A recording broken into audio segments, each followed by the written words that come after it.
नमस्कार, एक बार फिर स्वागत है सभी प्रतियोगी छात्र-छात्राओं का अपने यूट्यूब चैनल आईके हिंदी टारगेट में। जहाँ माध्यमिक शिक्षा सेवा चयन बोर्ड प्रयागराज 12/12/2020 हिंदी टीजीटी साक्षात्कार में पूछे गए सवाल, यानी 12 तारीख को क्या सवाल पूछे गए आयोग द्वारा, तो उसको हम लेकर एक बार फिर आए हैं। तो चैनल को आप लोग सब्सक्राइब कर दीजिए, लाइक कर दीजिए, बेल आइकन को भी प्रेस कर दीजिए ताकि आने वाले सारे नोटिफिकेशन आपको मिलते रहें।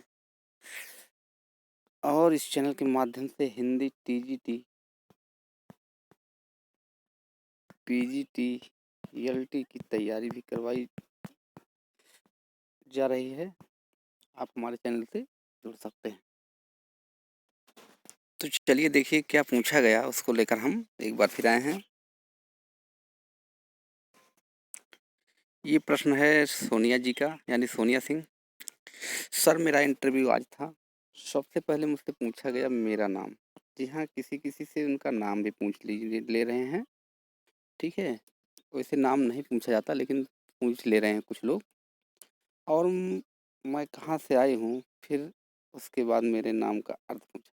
पहले पूछे नाम क्या है, तो नाम मान लीजिए इन्होंने बताया होगा, कुछ नाम बताया, मान लीजिए इन्होंने बता दिया दुर्गावती या और कुछ सोनिया बताएं, तो सोनिया का अर्थ पूछा गया इनसे, तो ये अपना बताएं। तो सब अपने अपने नाम का थोड़ा अर्थ जान लीजिए। जैसे किसी का नाम ब्रिजेश है तो ब्रिजेश का, दुर्गेश, राकेश, मुकेश, कुछ भी नाम है तो अपना अपना सब अर्थ थोड़ा जान लीजिएगा।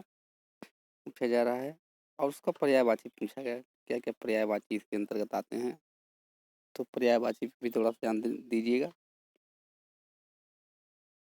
मैंने अपना पूरा नाम, पर्यायवाची और कहाँ से आई हूँ यह बताया। फिर उन्होंने बोला कि आप अपना मास्क निकालिए, निकाल लीजिए। तो मास्क तो सबसे उतरवा दे रहे हैं, तो वहाँ घबराने की जरूरत नहीं कि मास्क उतरवा दिए तो इंटरव्यू में कम नंबर मिलेगा। अगर आप मास्क उतारते हैं तो और अच्छे से जवाब दे पाएंगे, आवाज़ साफ और क्लियर जाएगी। मैंने बताया कि मैं भारतीय हिंदी पढ़ कर आई हूँ। उन्होंने बताया कि भारतीय हिंदी पढ़ कर आई हूँ। तो उन्होंने भारतीय हिंदी के कवि और पत्रिकाओं का नाम पूछा।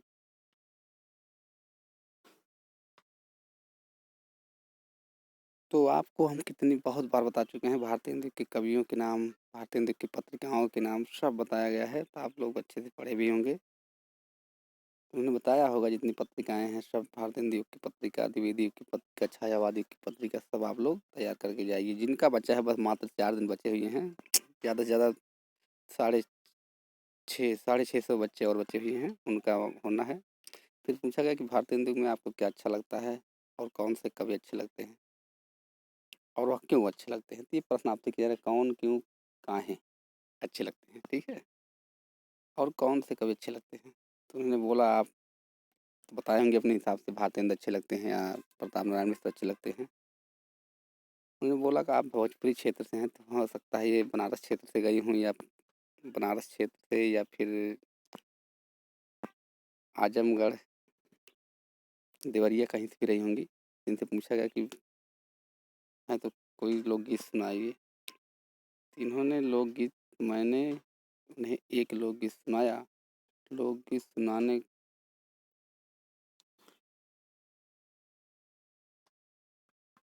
लोकगीत को सुनाने में मैं थोड़ी भावुक ही हो गई। फिर उन्होंने कहा कि वह बेटी ही क्या जो इस तरह का लोकगीत सुनाकर भावुक ना हो जाए। उन्होंने फिर मेरा रिटर्न का नंबर पूछा। जी हाँ, किसी किसी से पूछ ले रहे हैं कि आप कितने नंबर हैं, कितना नंबर आपका हुआ है, और कहाँ बेटा तुम हंसते हुए बाहर जाओ। अब मुझे समझ में नहीं आ रहा है कि मेरा इंटरव्यू कैसा हुआ है। बिल्कुल समझ में आना चाहिए, आपका इंटरव्यू बिल्कुल अच्छा हुआ है, 100% अच्छा हुआ है। आपको अच्छे नंबर मिलने वाले हैं, बिल्कुल ना घबराइए सोनिया जी। आपका इंटरव्यू है, जो इससे ऐसा पूछा जा रहा है तो उनका इंटरव्यू बहुत अच्छा जा रहा है। ये कोई भी ना घबराए कि मुझसे कम समय ले रहे हैं। तो जी हाँ, जिससे कम समय या ज़्यादा कुछ ले रहे हैं तो इससे घबराने की ज़रूरत नहीं है, क्योंकि उनके पास समय ही कम है। जिनका सेकंड मीटिंग में यानी सेकंड टाइम में लगा हुआ है, उनसे मात्र 3 से 5 मिनट ले रहे हैं, ज़्यादा से ज़्यादा 5 मिनट ले रहे हैं, क्योंकि वो देख रहे हैं समय कम है, उसमें सभी बच्चों को 100 बच्चों को बुलाना रहता है, उसी में उनको समय एडजस्ट करना है। तो आप एकदम बिल्कुल निश्चिंत रहिए, समय कम लिया गया, ज़्यादा लिया गया, उससे कोई दिक्कत नहीं है। आपका इंटरव्यू अच्छा जा रहा है, ठीक है? और जहाँ तक छोड़ने वाली बात है, प्रत्येक दिन की आंकड़ा अगर लगाया जाए तो लगभग 35 बच्चे लगभग छोड़ रहे हैं, दोनों टाइम मिला के। तो आप इससे निश्चिंत रहिए, बहुत ज़्यादा बच्चे छोड़ रहे हैं। एक व्यक्ति एक नौकरी का जो मुहिम चलाया गया था, उसमें वो ज़्यादा से ज़्यादा सार्थक हो रहा है।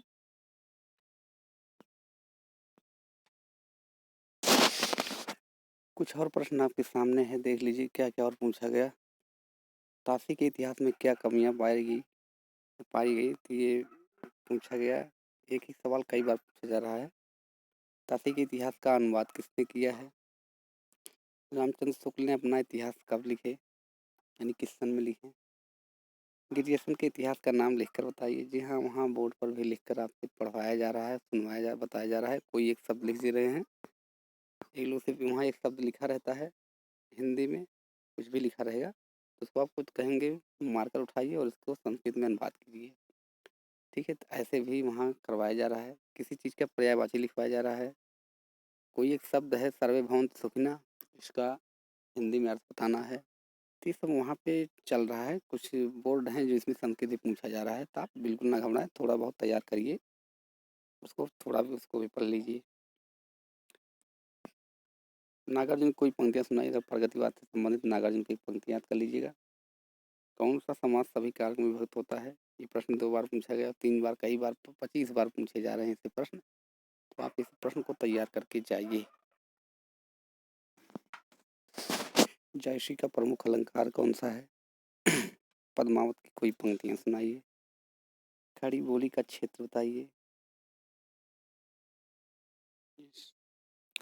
तो ऐसे प्रश्नों को आपको बताया गया है, आप इसको तैयार भी किए हैं, तो आप बिल्कुल एकदम निश्चिंत रहिए। वहाँ समझिए घर की तरह वहाँ पर हैं। आप जाएँगे एकदम प्यार से बैठेंगे, कोई टेंशन नहीं, आराम से जाइए, कोई दिक्कत नहीं। पूछेंगे बेटा कहाँ से आए हो? क्या क्वालिफ़िकेशन है? क्या एमए किया है? क्या पीएचडी कर रहे हैं या नेट क्वालीफाई हैं? क्या संस्कृत से एमए किए हैं? ऐसे सब सवाल पूछ के आपसे 2-3 मिनट बिता के आपको छोड़ दे रहे हैं। ये जो टॉपिक आप बता देंगे उसी से पूछ के आपको समाप्त कर दे रहे हैं। मान लीजिए आपने बता दिया रीतकाल, तो रीतकाल से पूछ लेंगे रीतकाल के प्रवर्तक कौन है?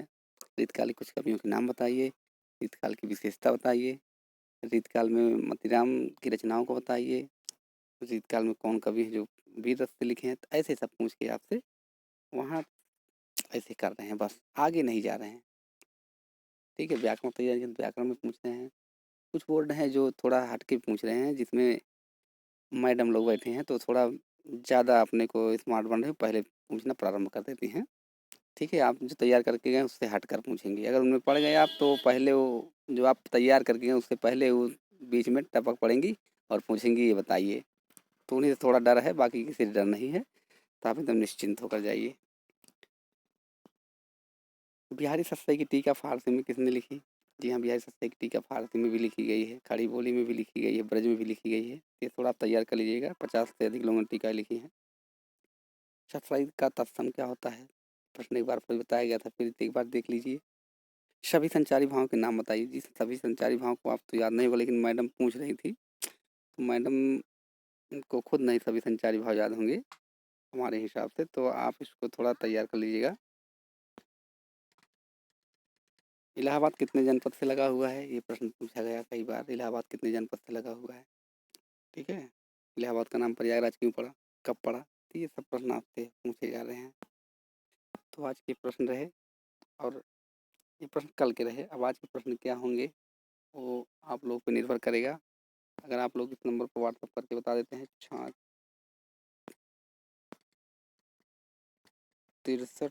0 66 61 62 1, इस पर आप चाहे कॉल कर सकते हैं या व्हाट्सअप पे कर सकते हैं, या अपना कमेंट बॉक्स में लिखकर सभी जवाब दे देंगे, तो हम आपके प्रश्नों को सभी जन तक पहुंचाने की पूरा प्रयास करेंगे। तो आप लोग चैनल से जुड़े रहिए, देखते रहिए। तब तक के लिए धन्यवाद।